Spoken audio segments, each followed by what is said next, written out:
Newcomer to the Sunday game team this summer. That's Laois in the Leinster Hurling Championship. The winners to meet Dublin in the semi-finals. Well, by all known form, that was expected to be Wexford, despite their disappointing performance in the league final of a few weeks back. However, Laois are never to be taken lightly in the championship, and they show their resolve again today at Nolan Park in Kilkenny, where your commentator is Ger Canning. League finalists Wexford make two changes from the team which lost to Kilkenny last month. Out go John Conran and John O'Connor, with Sean Flood and his cousin Ger called in as replacements. George O'Connor moves to midfield, with Billy Byrne now at left half forward. Team captain Tom Dempsey hopes to become the first Wexford man since Tony Doran to lift the Bob O'Keefe Cup after a 13-year gap.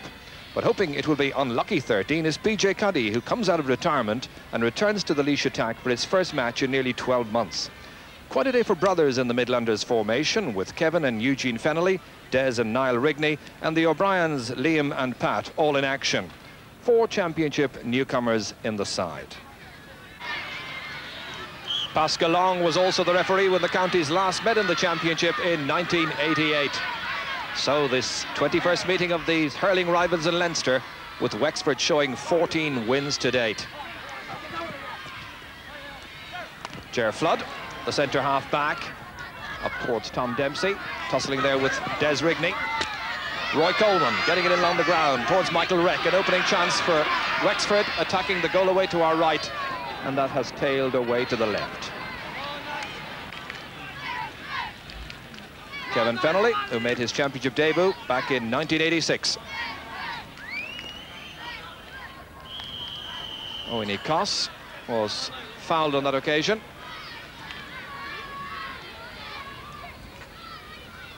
This Laois free being taken by Niall Rigney.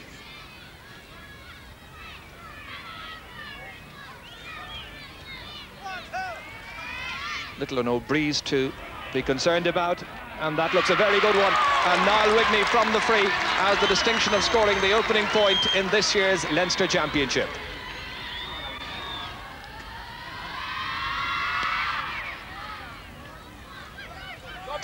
Ted Morrissey with another huge puck out. Martin Storey. It was Liam O'Brien getting it down towards his brother Pat. Eugene Fennelly. Mickey Sullivan attempting to keep the ball in play.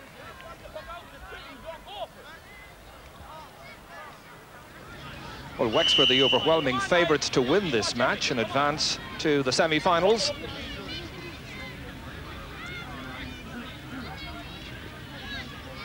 Liam Dunn, sideline taker. They're having a very fine first year's hurling in the championship. Touchdown by Des Rigney, and Jimmy Houlihan was fouled by John Taylor, the Laois captain, committing the indiscretion, and this should be the equaliser. Jimmy Houlihan's a very strong player. It takes quite an effort to upend him. Houlihan going to be the free taker. So you've seen the angle he faces. And the sides are level. Both points in this match coming from frees. Jimmy Houlihan, Wexford's first scorer.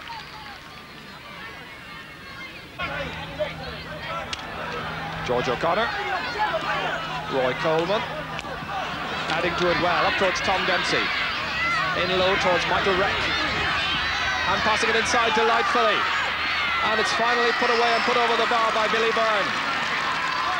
Byrne makes it another point for Wexford.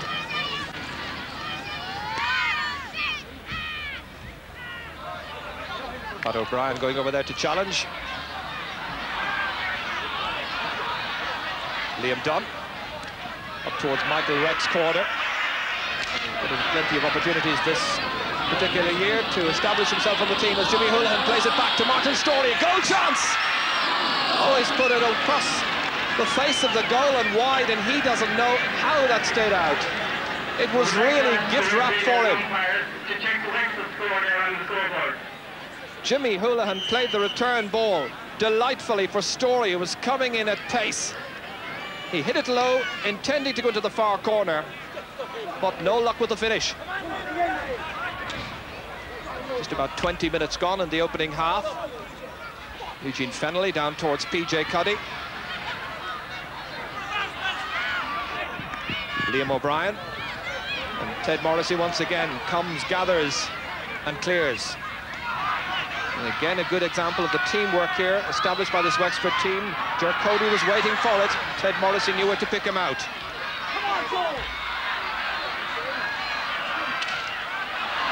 Followed up by Billy Byrne over there. Billy's got a clear ground in which to play this one inside to Jimmy Houlihan. A goal chance here, brilliantly stopped, and finally finished away by Martin Storey.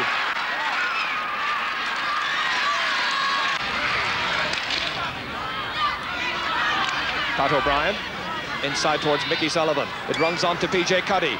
Now his experience sought out, and it's a goal for Laois by John Fitzpatrick. And this was the pass played into John Fitzpatrick.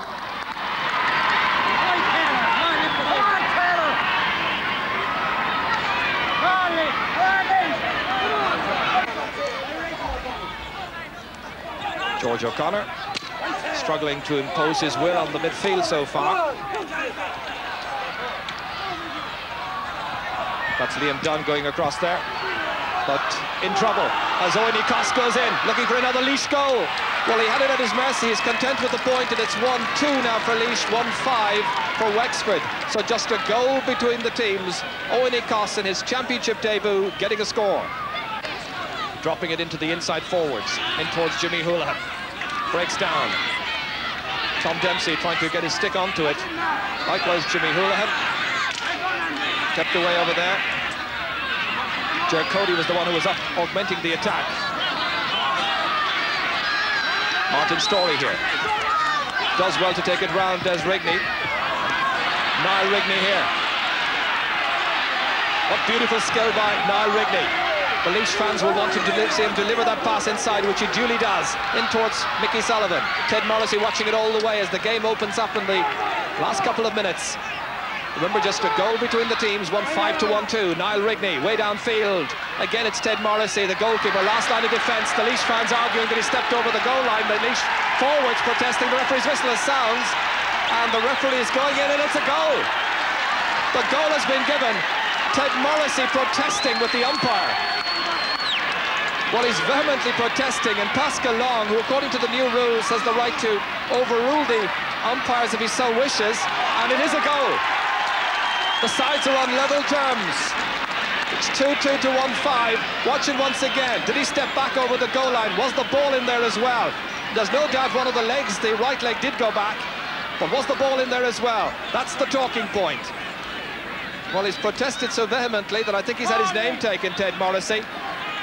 And the upshot of it all is that it's 8 points each, or 2-2 for Laois, 1-5 for Wexford.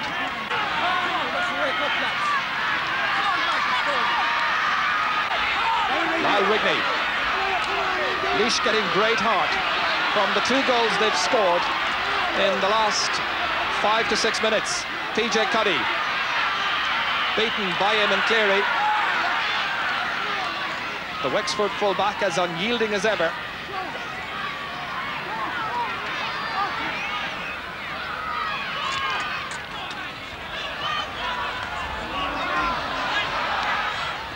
That's Billy Byrne trying to restore Wexford's lead, and he's done exactly that. Billy Byrne discarding the red helmet, getting his 2nd point of the afternoon. That's touched on by Niall Rigney, the player who now gets the credit, of course, for that goal, which the referee and the umpires awarded. Batted down by Des Rigney. Liam O'Brien, the Laois midfielders now enjoying considerable success. John Fitzpatrick. John, who gets the credit for the opening goal.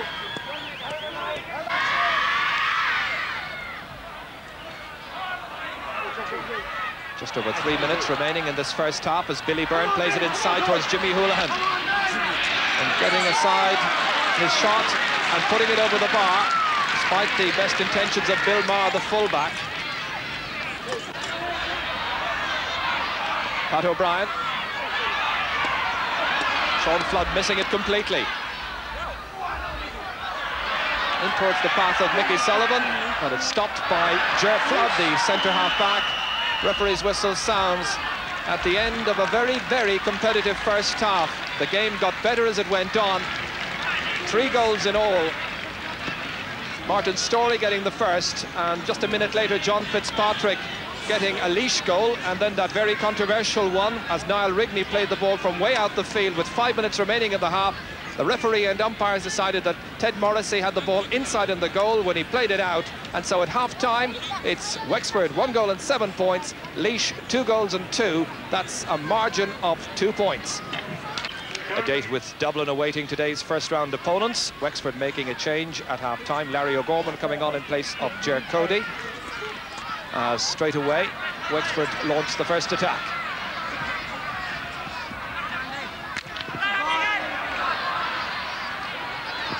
O'Gorman in the thick of the action straight away. Wexford starting the half as though they mean business. This is Andy Dunn. Liam Dunn rather checking, and he's put it over the bar. Good wing back play by Liam Dunn to get his opening point and get the first point of the second half inside 35 seconds. Roy Coleman. Martin Storey. Tom Dempsey letting it there, receiving the return inside. Whipped in beautifully! That is an absolutely super goal! A goal after just 65 seconds of the second half. What brilliant understanding between Jimmy Houlihan and Tom Dempsey. The goal rifled in, along the ground, perfectly into the corner. Billy Byrne was under it, but it's Cyril Duggan who gets it forward. Liam Dunn there with Roy Coleman. Here's Larry O'Gorman controlling. An interesting substitution, Larry O'Gorman, a player who can play on the half-back line and equally at home on the half-forward line. Here he is once again, getting that pass from George O'Connor. Inside to the unmarked Roy Coleman. Andy Dunn just letting him loose for a moment, and it's over the bar.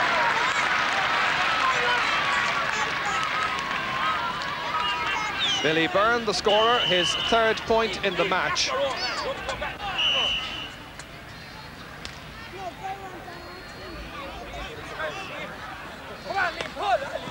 Billy Byrne has touched it down towards the waiting Larry O'Gorman. Roy Coleman. Good call from Larry O'Gorman. And a good point as well. O'Gorman's first point since coming in as a second half substitute. A good call and a good pass back from Roy Coleman, producing the score. Mickey Sullivan trying to get under the stopping ball. There with Billy Byrne. It's Andy Dunn. Liam Dunn, his namesake. Niall MacDonald having difficulty catching it. And this is John O'Connor, brother of George, of course. And he'll be anxious to show the Wexford selectors just what he can do and cement his place in this Wexford starting formation. John Taylor in the sunshine here at Nolan Park. Billy Byrne having difficulty getting it out. That's Niall MacDonald over there.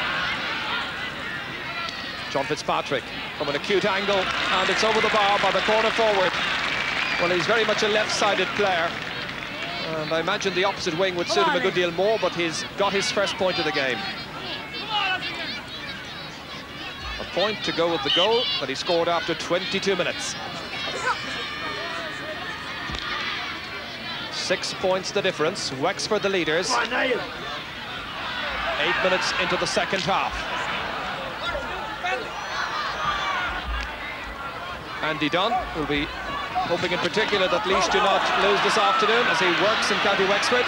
Getting that one in to Pat O'Brien. The hand pass inside. A goal chance. PJ Cuddy! Once again, Laois reached the Citadel, and it's PJ Cuddy with a goal. 9 minutes into the second half. The margin 3 points again as Pat O'Brien, but the hand pass astutely picked out PJ Cuddy, and he rifled it in hard beyond goalkeeper Ted Morrissey. Billy Byrne Fetching and delivering down towards Jimmy Houlihan. That's tapped away, however, by Bill Maher. Back to Billy Byrne once again. Good vision as he spots Larry O'Gorman unmarked, and O'Gorman rifles it high and over the bar from a full 45 metres out. That's a second point in the second half for O'Gorman.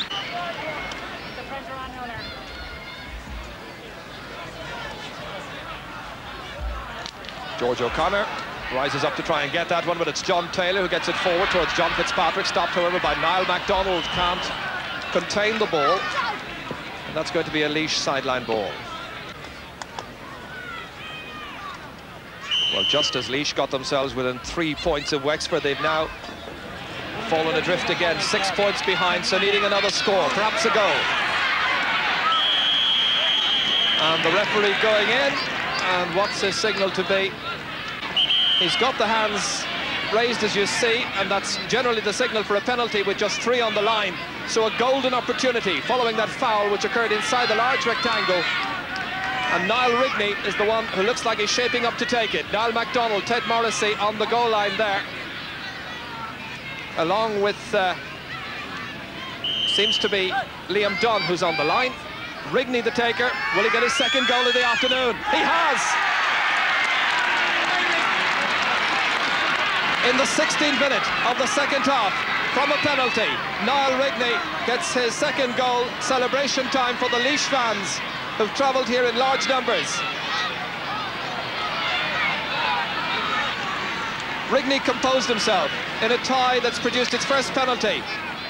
Reminiscent of the meeting here 2 years ago, which produced 2 penalties. That was converted at a vital time in the match now.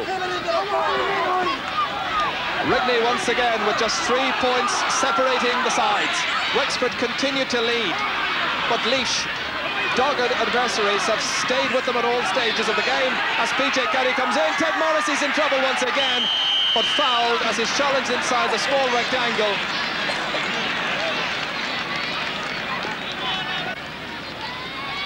Morrissey with the free out.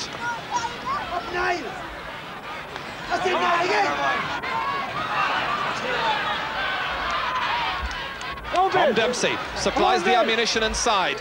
Sun in the eyes of the goalkeeper Kevin Fennelly. He makes a good clearance to midfield towards George O'Connor. And there was a push, I think, by Niall Rigney on George O'Connor as Pascal Long nonchalantly goes across to award the free. Jimmy Houlihan having a field day so far from the many frees he's been awarded. That is his 6th point of the afternoon. Kevin Fennelly seeing his side edge so near on 2 occasions in this game, and then concede frees and points. So it's all to do once again as Mickey Sullivan goes forward for Laois. They've displayed tremendous heart, but that's Liam Dunn who allows Sullivan to go forward again. Taken inside by Owen Cos, missed it. Second chance, stopped by Ted Morrissey, and another goal! Another goal! John Fitzpatrick has scored another goal. Well gathered by George O'Connor. The distribution outside to Larry O'Gorman, 65 metres out from the Laois goal. And with unfailing accuracy, he puts it over. Larry O'Gorman is a really good substitution to start of the second half. That's his 3rd point. George O'Connor prodding it forward towards Martin Storey. Wexford will be pleased with the contribution of their forwards this afternoon. 2 goals and 22 points so far. Storey seeking to add lustre to a good performance as Reck has his shot stopped on the goal line by goalkeeper Kevin Fennelly, who concedes the 65. Some satisfied faces now, breathing a sigh of relief on the Wexford bench. Jimmy Houlihan, who has that impressive tally of 11 to his credit. And that makes it 12 points in all for Jimmy Houlihan, and 2 goals and 23 points for Wexford.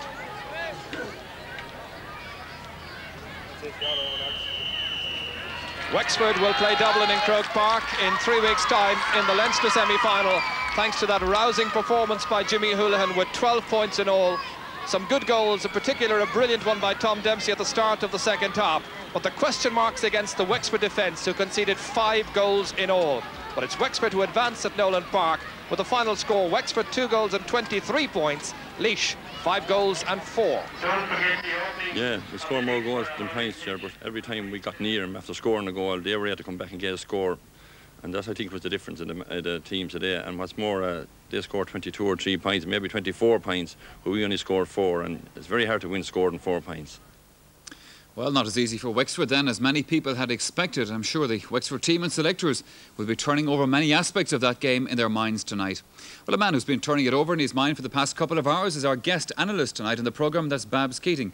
Babs, thank you very much for joining us. As we said, not as easy for Wexford as people thought. How did you read the game? Well, like you said, Michael, if Martin Quigley and his colleagues were told yesterday that they win their first round championship by 10 points, they'd be very pleased. But I don't think they'll be too happy with the quality of their play today. To allow 5 goals against them, and I don't think they'll ever score 23 or 24 points again in the championship. So, from that point of view, and looking at the Wexford team today, I don't think they'd be happy with championship performances from too many of their players. You know, disappointing performances throughout the field. But for Jimmy Houlihan's free taking and his ability to get scores and make scores. George O'Connor played his part at centre field. Tom Dempsey is good in the corner. Eamon Cleary better than the last day.